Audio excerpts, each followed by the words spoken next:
Hello, my name is April and I'm a Christian and this is going to be my, I guess, testimony video. I kind of want to start, talking more about God, and I figure the best place to start is with talking about my journey with God, and maybe somebody can relate, maybe not, I don't know. But yeah. So I feel like God is calling me to be a teacher, and that's terrifying and also quite fitting.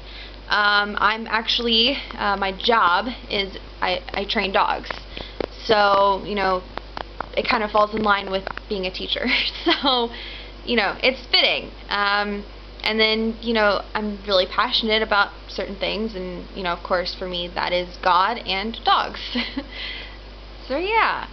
It all kind of fits together, so yeah. Obviously, I'm pretty nervous about this. I've never really talked to anybody else about God. There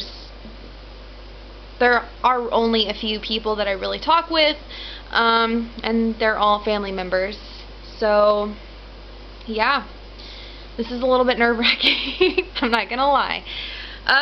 But here we go. So, my journey to Christianity starts in a Catholic Sunday school. The very first memory I really have of any religion is being in Sunday school, and it was a lot of fun. I can't really remember anything specific. I don't know any specific Bible stories we really talked about or anything like that. Probably just the usual. And it was a lot of fun for me because it was mostly drawing. And I have always loved drawing. I'm not very good at it, but I like it. And then, of course, reading and telling stories. Those are, my other favorite things. So it was really, really awesome. And then I don't remember what age, but obviously it was going out of the toddler stage and into the older child stage, before preteen, in that age range. And then I started going to a Catholic church, and it was really boring. I mean, we sang and danced, and it was it was cool, but it was also very choreographed. They told us what moves to do and all of that stuff, and it was pretty. But that was kind of it. There wasn't a whole lot of Spirit of God in there, and it wasn't this. What's the word I'm looking for? It wasn't a spiritual experience, if that makes any sense. It was just kind of, like I said, choreographed. And then it got really, really boring because we mostly learned all about sin and everything you are not ever supposed to do, otherwise you're going to hell. So that was fun. And then we'll kind of skip past a lot of my childhood. Just suffice it to say that on the one hand, whenever I was with certain members of the family, I felt very there was a lot of anger in the household. There was a lot of yelling and fights, and there was I felt pushed to the background oftentimes. And then when I was with the other side of my family, which were my grandparents, I was basically given everything I ever asked for. I was super spoiled by them, and then basically neglected by the other side. So that's kind of what I lived with. So yeah, kind of getting bounced back around like that was pretty interesting. Yeah. Obviously, I ended up living semi-permanently with my grandparents, the ones who spoiled me, and I kind of had this back and forth relationship with God. I guess it was in the back of my mind, I always kind of believed in Him, but I never really, I kind went back and forth to, I thought he was like this great guy, awesome, whatever, and you can basically do whatever you want, and if you just believe in God, you're going to heaven. And then on the other hand, it was sometimes I hated God. Sometimes I thought of him as this like angry, wrathful, vengeful, evil being who was out to get everybody.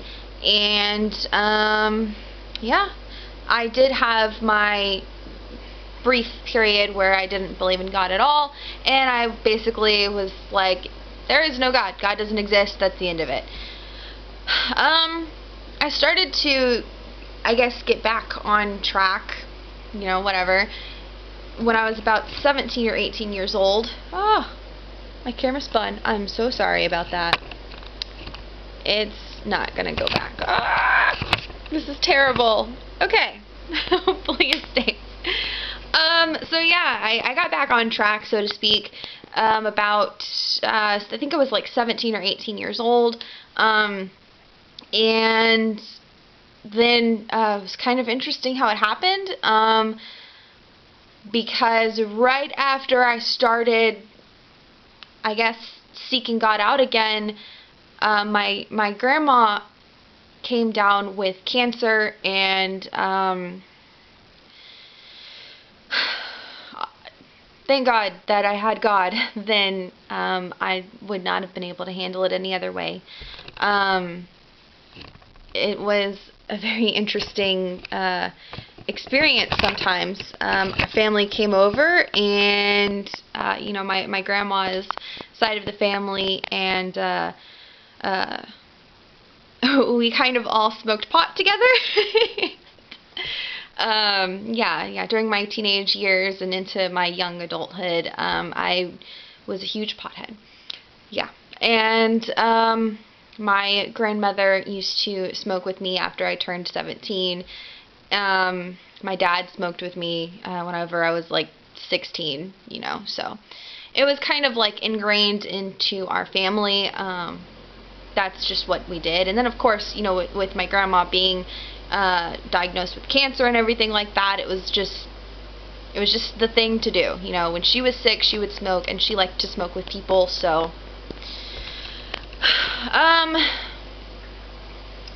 yeah, the most distinct memory I actually have about smoking weed is, we were all in this circle, smoking together, and it was really late at night, and my grandpa comes out and he tells us it's time to say goodbye.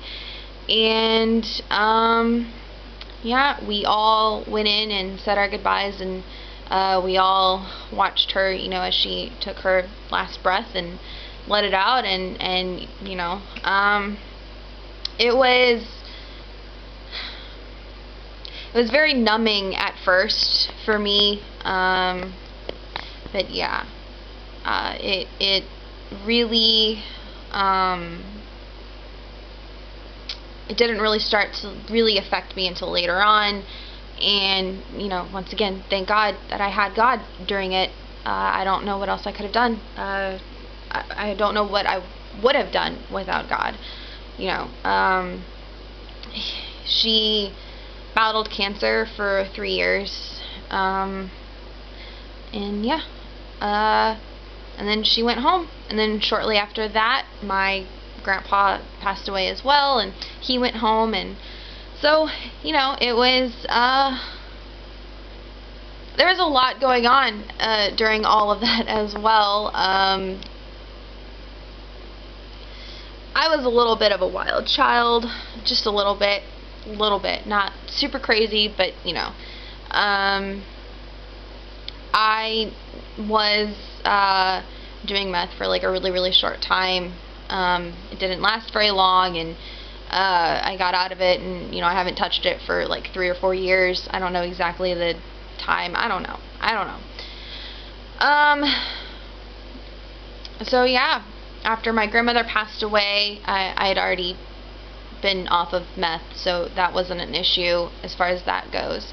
I was too busy moving around with my ex-fiance at the time to really care about anything like that. You know, we smoked weed and that was it. We did a whole bunch of like moving around, bouncing from place to place, and then my dad and a lot of other people, rest of my family on my dad's side basically, moved to Kentucky, which is where I live now. And this was while I was bouncing around from different house with my ex at the time. So yeah. Anyway, we're gonna skip all past that. I you know, came here. I felt like God was leading me here, so I came here. And that's when I actually started to open up my heart to God. You know, obviously he had been with me, you know, my whole life, really, kind of in the back of my head, and then there were a lot of things that he protected me from, and you know, just a lot of things that he knew I would never be able to handle. And so I definitely thank God for that. And yeah, I don't know the exact date I you know, saved, but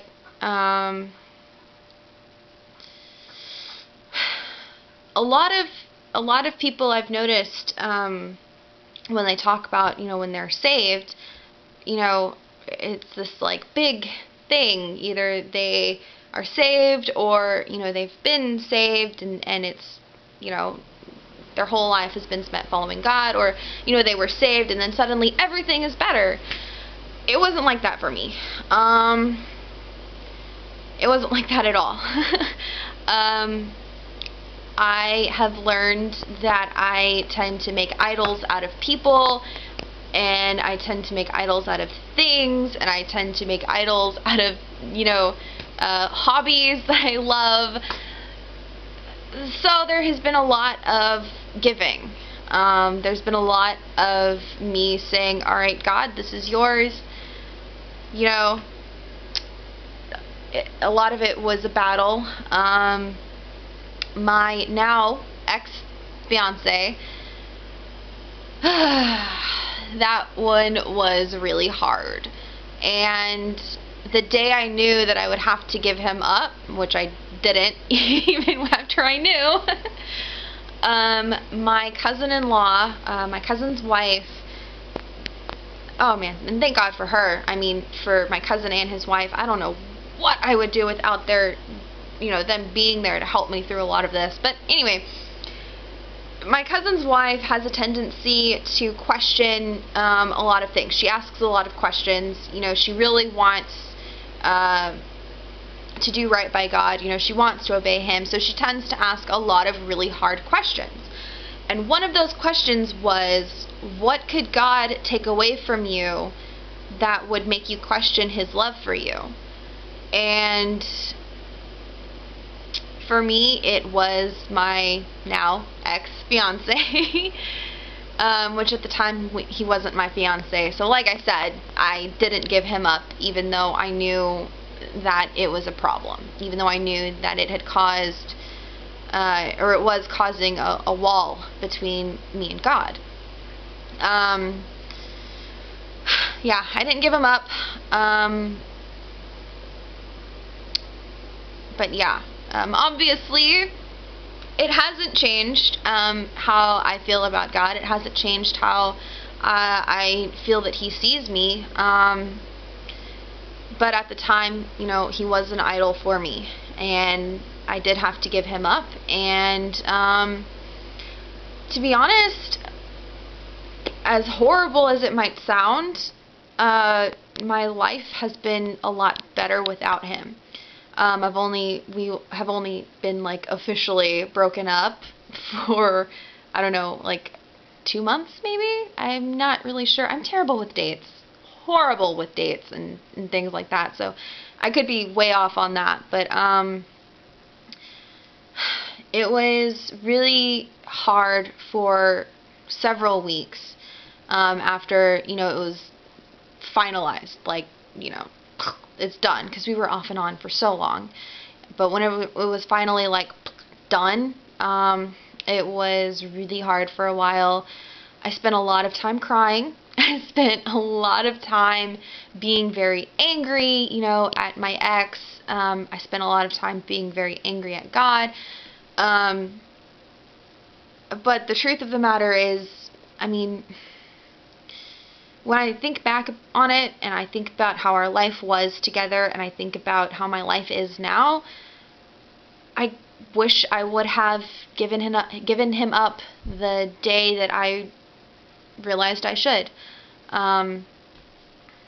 Yeah, my life's been way better. So yeah, that was cool. Yeah, I feel like I kind of have been jumping around with my timelines. I'm really sorry. I clearly need to work on speaking skills, especially if I'm going to be a teacher. So, yeah, I'm thinking I'm going to start doing videos like this where I'm talking about God more often. I think I need it. I think I really need to learn how to speak about God and also speak about my story. Yeah.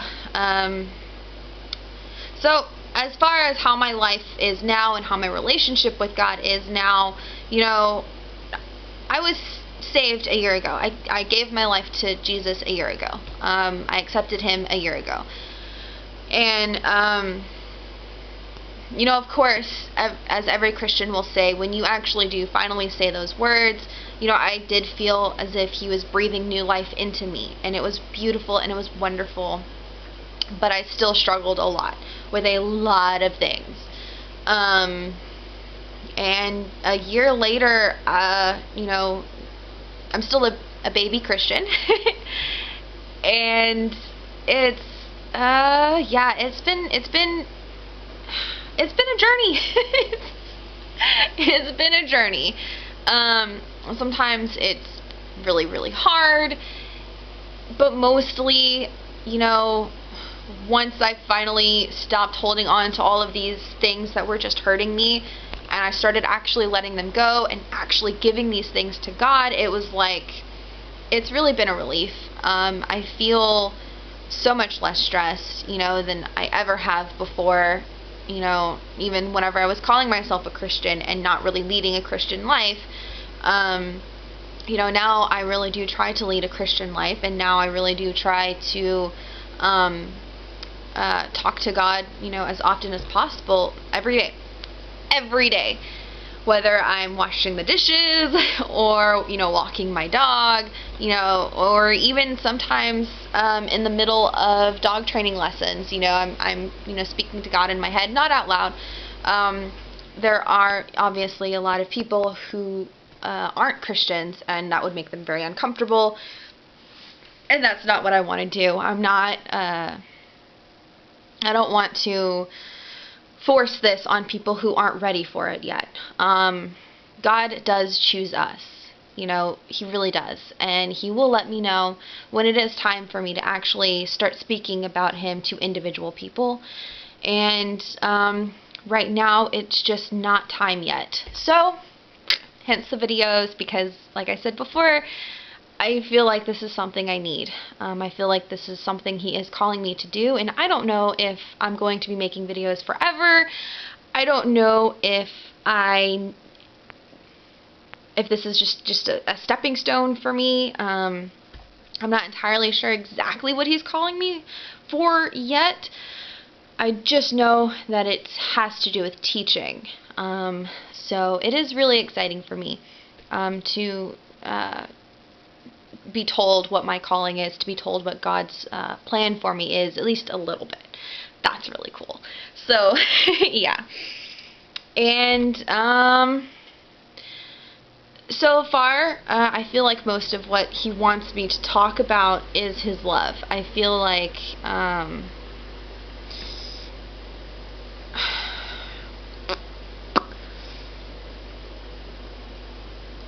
a lot of Christians have this, I guess, belief where if you tell somebody that they're going to hell, that they're going to be scared straight, I guess.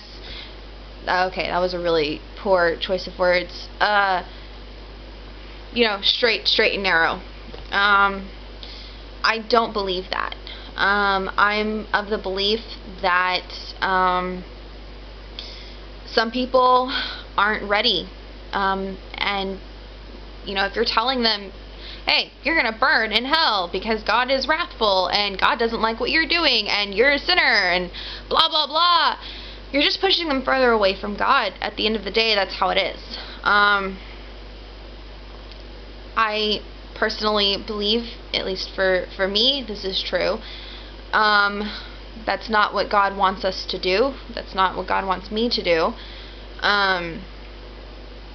I personally, once again, like I said, this is for me, I believe what God really wants me to do is just to love people, whether you're a Christian, whether you will ever become a Christian or not, whether you believe in God, whether you're sitting here spitting in my face and cussing me out, I still love you, and I always will love you, and I believe very, very strongly that God loves you, and God will always love you, and there's nothing that any of us could ever do to make him not love us. That's kind of as simple as I can make it. I feel like I'm going to cry every single time I talk about how much he loves us, because it's still, I don't think that we can ever understand his love for us. And yeah. So, there you go. There's my testimony, I guess, and a little bit about my journey with God and what I feel like my path is and will become, and I don't know if it's true or not. I guess we'll find out together if I keep making these videos. So, yeah. I really hope that wasn't too boring for you guys. Hopefully I will get way better at this, and eventually I will also be adding my family members into the mix so that we can all kind of talk about God and bounce ideas off of each other, and even have debates. Because, yeah, Christians don't always agree. Trust me. But they're always going to be very respectful debates. We don't fight anymore. So So yeah, there's that. Like I said, hopefully you guys enjoyed this, and hopefully it wasn't too boring. Hopefully I'm not too boring to be a teacher. So yay. I'm going to go now before I embarrass myself any further. Thank you guys. I hope you have a wonderful day, and yeah.